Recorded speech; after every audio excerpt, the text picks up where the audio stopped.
Yes, he nods to the camera, the rooster. My Chinese sign is the rooster. My birthday is at the end of this month. November is, or the year is rooster month, I should say. I'm Sagittarius. Anyway, this is a painting I did. I'm showing you of this rooster walking in front of a door in Scotland, up in Caithness, my home. And this one is, you can see the work on the side here, you know, where I'm planning things. What did I write there? Herbalist. Anyway, that's nothing to do with the painting, but this stuff here is obviously where I've stretched the painting, and then I'm going to remove that and frame it. But you can see I went right into the eye and everything, and the beak, very intensely. Anyway, just showing you another example of what's coming out of your old professor here, Scotty, dressed up, as you can see, in the working clothes. Because I'm going to turn this round, and on the back I quickly did this figure standing, because now I am answering requests from students for techniques relating to particular things they're trying with their imaginative paintings. I know we have shifted now from doing the first weeks of the work,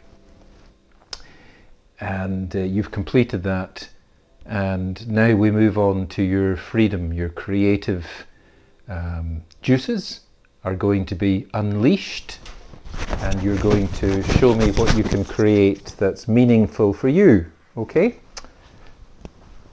So this one was somebody who made a request, and please do make these requests via text or email. If it's possible, I will try and show you something, although I may give the appearance of being a jack of all trades, but really I'm not, you know, but I can try my best to show you techniques.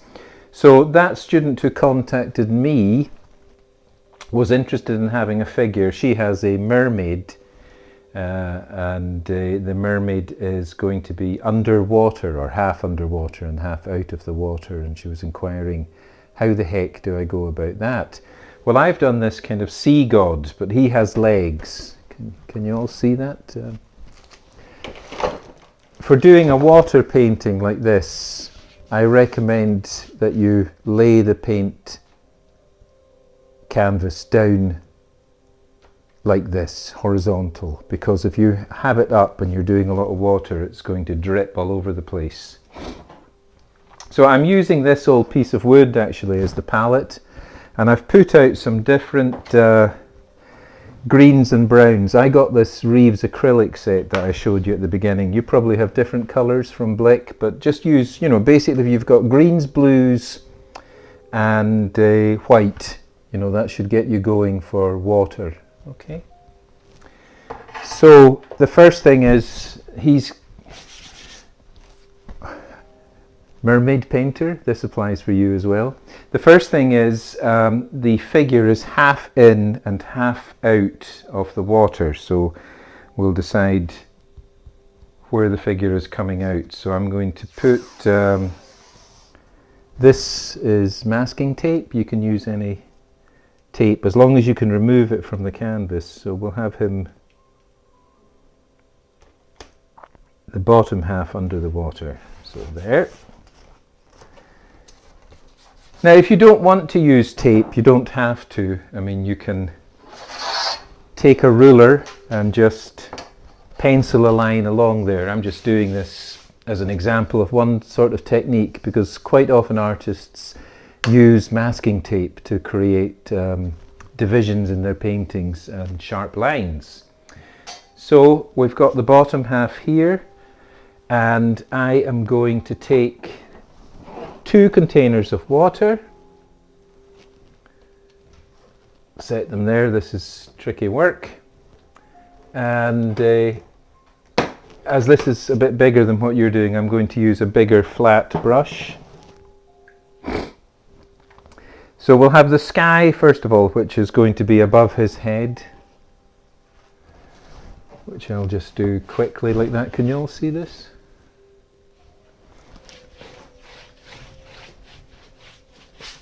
So I'm just doing a wash, basically, around the figure, very quickly, because I know that all you want is a nice, quick, slow and careful demonstration. Because, of course, what happens when you look at these YouTube videos,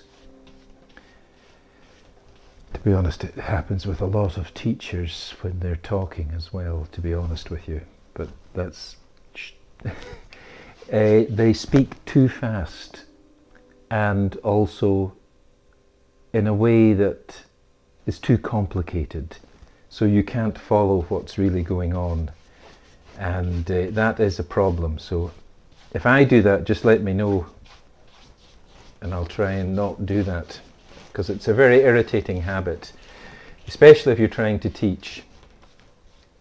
So I've done that as a thin wash.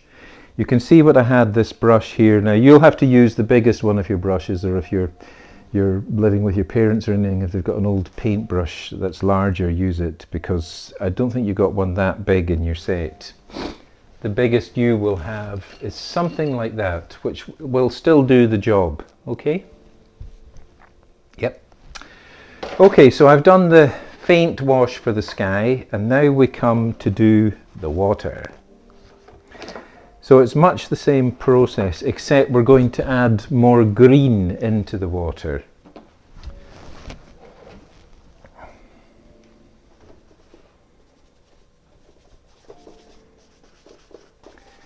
But you want to make it, we've got it, reiterate, we've got it lying here flat and horizontal because of the fact that we don't want it all dripping down.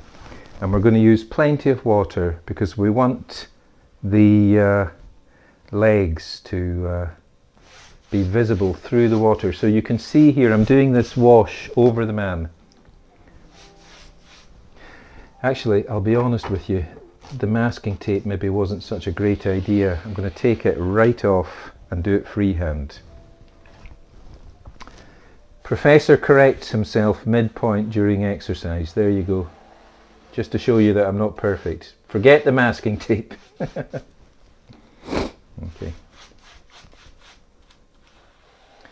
So I've done that freehand instead. Now you can see what I'm doing is I'm going over the figure, back and forth. Plenty of water. Now you're going to have to, once you complete this, you're going to have to leave this to dry overnight. Or, well, not overnight, it'll take about an hour or so to dry. Now he's standing on top of some coral or rocks under the water. Add a little bit more water, blue there. So after I've done the green, can you see this? I'm doing kind of washes of, adding a little bit of bluish into the green, and I'm just moving the brush across lines like that. You know, I want him see-through. So he's coming through the water, okay?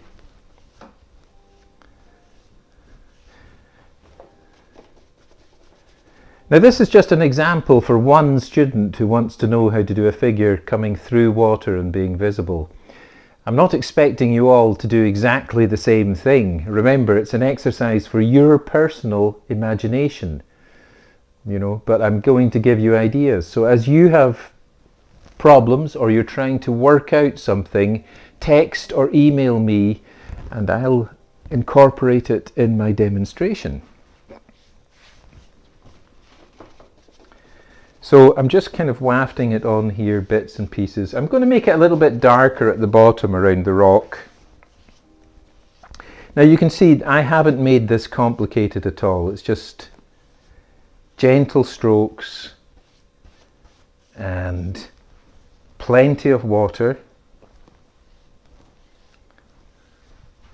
and making sure that the man is visible through the water, but obviously underneath the edge of the water here. And then at the end,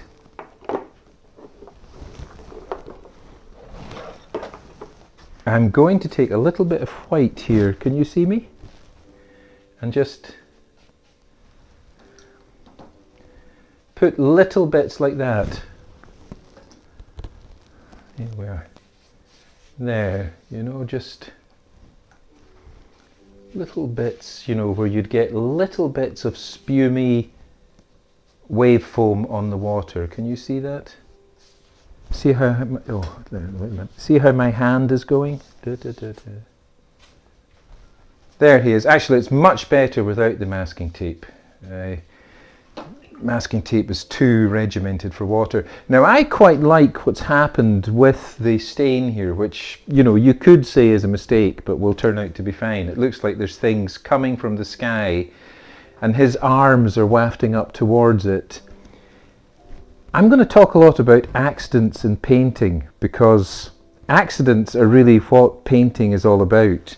When things happen that seem wrong, more often or not, they can turn out to be right.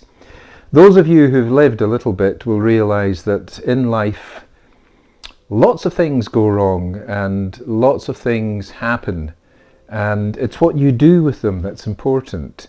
And painting is just a way of learning how to do things with accidents. So we've got some accidents here. Those lines are coming from the sky, but they look like they're relating him to the bottom. So just little bits like that. Can you see how I'm doing it? Just a little bit on the brush, and plopply plopply plopply plop, ploppity plop. You know, just tiny bits like that. You know, it doesn't have to be complicated. As long as you've got it on the horizon there, on the horizontal, so it doesn't drip everywhere, you can play around with it quite a bit. There he is coming through the water. He's underneath it. Well, I hope this simple, quick exercise makes some sense.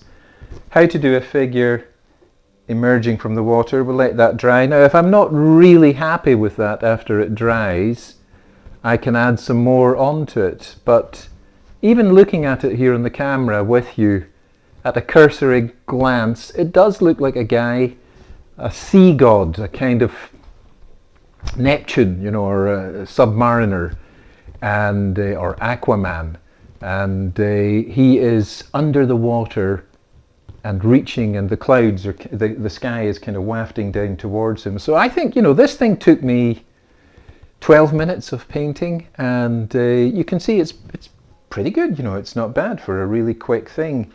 There he is, Prince Namor or Aquaman, under the water, reaching to the heavens, and these are kind of like meteorites or cloud formations coming down towards him. Very quick example, not complicated. You are beginners. You don't want to be overwhelmed like those YouTube videos that are supposed to be teaching you things but don't. So that's this week, and email me the work that you're starting with questions or anything that you might have to ask me to maybe do as an example or to explain to you in a text or email or even a phone call. So that's it. Actually, I'm going to have to get this more flat because I notice it's starting to drip a little bit down. It needs to be, there we are, it needs to be absolutely on the flat horizontal plane. It was angling down a little bit and you can see some of it was dripping there, but there you are, a figure emerging from under the water, from halfway in the water, and instructions on how to do it ASAP, which does not in my language stand for as soon as possible, but as simply as possible. Still at it, you see. There we are.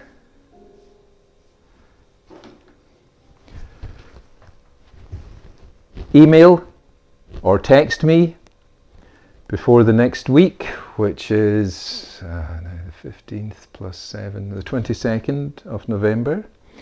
And let me see your progress in the work Unleashing Your Personal Imagination, what is inside you, what can come out of you, what can you create, what marvelous ingenuity can emerge from the depths and recesses of your soul.